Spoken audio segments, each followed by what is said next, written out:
Hi, this is Christine Atkinson with Columbine Mortgage, and this is your December timely topic where we are going to tackle the very fun topic of tax perks for home ownership.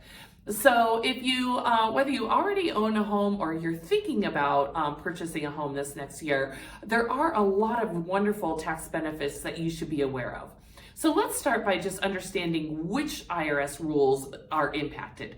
The first one is whether you choose to itemize or use the standard deductions. The standard deductions for 2023 for a single filer are $13,850, and for a joint filer, they're $27,700. And since you get to deduct things like mortgage interest and property taxes, it is possible that you probably will hit that if you have own a home and have a loan on it. The next thing to think about is your marginal tax rate. So think of the marginal tax rate as the tax rate that you pay on the last dollar earned.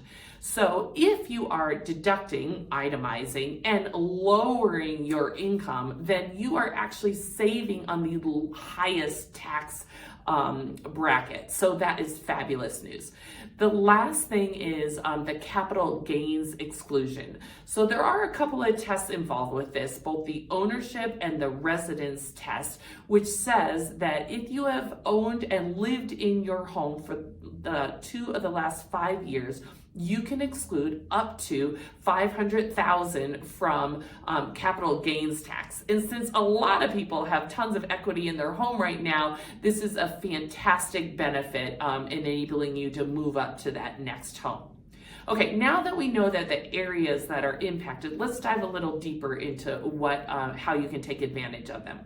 So the very first thing is that mortgage interest deduction. There are some limitations around it. So if you are a single filer, you can deduct the mortgage interest on your loans up to $375K. And if you are a married filing jointly, you can deduct up to $750,000 of indebtedness.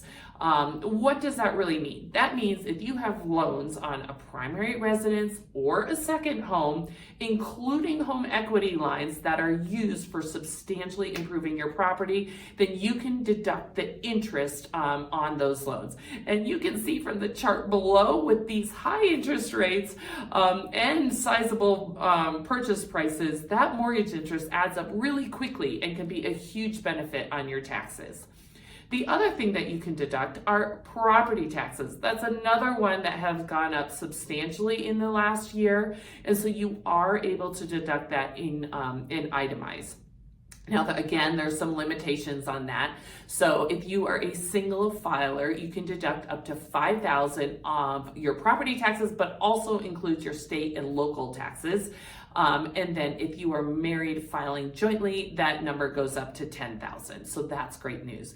And then just the last thing is, if you do purchase a home in this next year, know that you can deduct a bunch of closing costs from there. So some lender fees, discount points, and prepaid interest and property taxes all potentially can be deducted.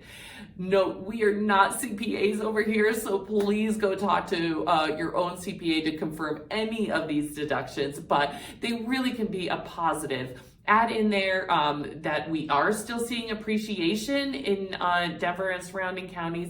And of course, if you are paying down on your loan, you will realize amortization. So add all of those benefits up, and it really is a great time to purchase versus rent. If you want to learn more about that and those benefits, please feel free to reach out. I'd be happy to help. Thanks so much.